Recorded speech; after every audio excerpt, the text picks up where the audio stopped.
It's AllBall TV. You already know the motto. They scared, but I'm not. Shout out to this Jay Warves. He broke down a timeline of how Ewing and the Knicks failed to win an NBA title on Knicks Rehab. Win or lose, it's all gonna come here. If we win, it's gonna come here. We lose, it's gonna come right back here. No matter who the coach is, I'll be always the one who gets blamed. You think so? Yeah, it's always been that way. It's been that way for 11 years. I already hated Patrick Ewing's approach to the game, approach to life right there. Who do you think you are? Whether we win or we lose, I'm gonna get the blame. Isn't that's like a pessimistic way to look at things, right? I'm gonna get the blame. Wah. Wah. So what if you get the blame? You get paid $100 million as part of the deal. Quit, retire. It's guaranteed money. It's not like it's football. I really like what Patrick Ewing said right there, man.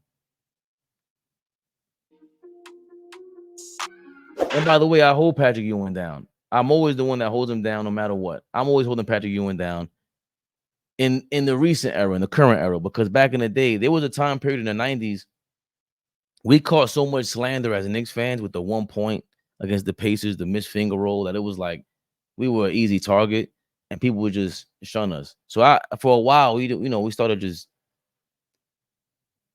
squatting and all over Patrick Ewing's name. But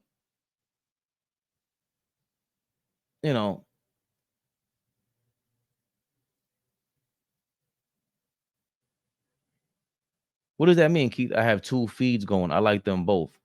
You got 2 feeds going. What does that mean? What you mean by that? Yeah, so a while it took, like Patrick Ewing was a pinata, and then we became pinatas as Knicks fans, and then we treated his name like a pinata, and it's almost like, okay, but without Patrick Ewing, what are the Knicks in this? Like, they're not worth this much. They're not able to sell from Grunfeld or whatever they were, and what company was that bought them? It wasn't Time Warner in early 90s. Discovery. It was some big company that owned them in the early 90s. When Pat Riley was there, he wanted a piece of the ownership because he knew the ownership change was coming. People were in his ear. That's why he owns 20% of the Miami Heat now. So there was a lot to the Knicks, right? And Patrick Ewing is the reason why they were able to be sold. Like Steph Curry's because they won and they were able to find players around them. They did a great thing around Steph Curry. The Golden State Warriors were able to be worth $6 billion. But it can be argued that without Patrick Ewing, what are the Knicks from bridging the gap from the 70s to 2024? There's a huge piece missing. The rivalry against Michael Jordan, and we didn't get over the hump. But that's how a lot of us became fans too, and and passed that on. Without that, there is no passing on the Knicks. It's not like the Mets. Like the Mets, I'm a Mets fan too. I don't watch baseball like that anymore or football. I should begin to, but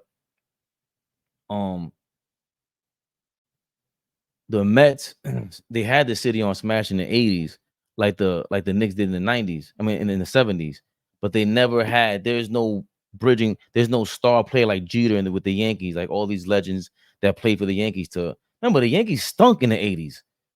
Everybody keeps talking about they won. They have a championship every 4 years, but for me, they also were able to. George Steinbrenner had to sit down and get suspended for a while, right? Then they were able to build a farm system. Then you were able to get Jeter. Was it Pettit, Posada, Mariano, if I'm not mistaken, from the farm system? So you bridge the gap from what's the guy at first base? Don Mattingly, Donnie Baseball, right? Then when they stunk, and you bridge the gap from when they were good in the early 80s to all throughout the 80s, then the 90s, then you get to the late 90s where you bridge this gap that now the Yankee brand is back to where they can sell media rights, and they just joined up with MSG, Yes Network, MSG Network in New York City. I don't know how it's gonna look like, but they are all combined now, And a big part of that is because of Patrick Ewing, Derek Jeter. Even though Patrick Ewing never won, and he had this stank attitude, like he said, "Here, look what he sounds like." Yeah, it's always like here. No matter who's gonna come here. If we win, it's win or lose. It's all gonna come here. If we win, it's gonna come here. We lose, it's gonna come right back here. No matter who the coach is, I'll be always the one who gets blamed. You think so? Yeah, it's always been that way. Been that way for 11 years. Yeah, like calm down, man. Might be a glitch. One channel has 3 watch, another has 10. No, there's one is AllBall Fabian PerspecTV. This one's AllBall, and it's AllBall TV. Keith Watkins. Yeah, man. Either one is good money. We monetize on both, baby. Wink, wink. Jam and Jet. Ewing requested a trade, and for a few years we chased bad contracts. Yeah, but Ewing had right. He requested a trade. He was able to utilize or exercise the advancement in his what they considered player empowerment, because his contract was amazing. He made 10% more than every other contract, than the highest contract in the league every single season. So if he was making $10 one season, and all of a sudden Alonzo Mourning signed for $100 million per season, Patrick Ewing gets $110 million because he gets 10% more than the highest contract in the league. That's what was built in Patrick Ewing's contract. Because David Falk was his agent, same as Michael Jordan. So great point, Jam and Jet. He requested a trade. He uses player empowerment to his advantage, but then he sounds like that, like, oh, I get blamed for whatever it is. Wham. Get out of here. Either way, I hit the like button on both. Keith, thank you very much. The Glenn Rice years. Tough. The Knicks have won as the follow shot rolled off the rim. And what an emotional ending. The Celtics came very close, but the Knicks prevailed. Look out. King hurt himself as he gave the foul on Theus. Turned the ankle. So Bernard King hustling down. As Bernard King was carried from the court, the last of the Knicks' fading hopes died painfully before their eyes. It was a very difficult time in New York over the next 2 seasons. The second pick in the 1985 NBA draft goes to the Indiana Pacers. The horseshoe works. Basketball is back in New York City, my friend. Hold on. You ain't getting nothing from us. B&H. I like B&H, but not on my fee. You ain't paying me. Matter of fact, I don't like B&H, so you paying me. How about that?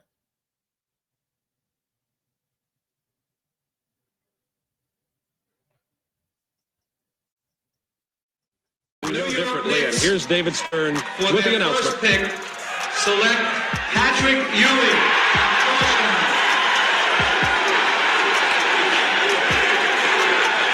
Feels great. I'm very happy that New York has chosen me in the draft. I'm happy to play in New York. New York is a fine city. My show, we have a lot of fanfare. I'm just happy that to get there. Hold on. What? This team was horrendous. Oh my God.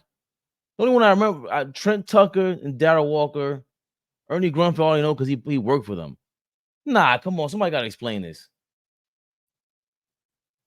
And then the travesty of this is that they gave up on Bernard King.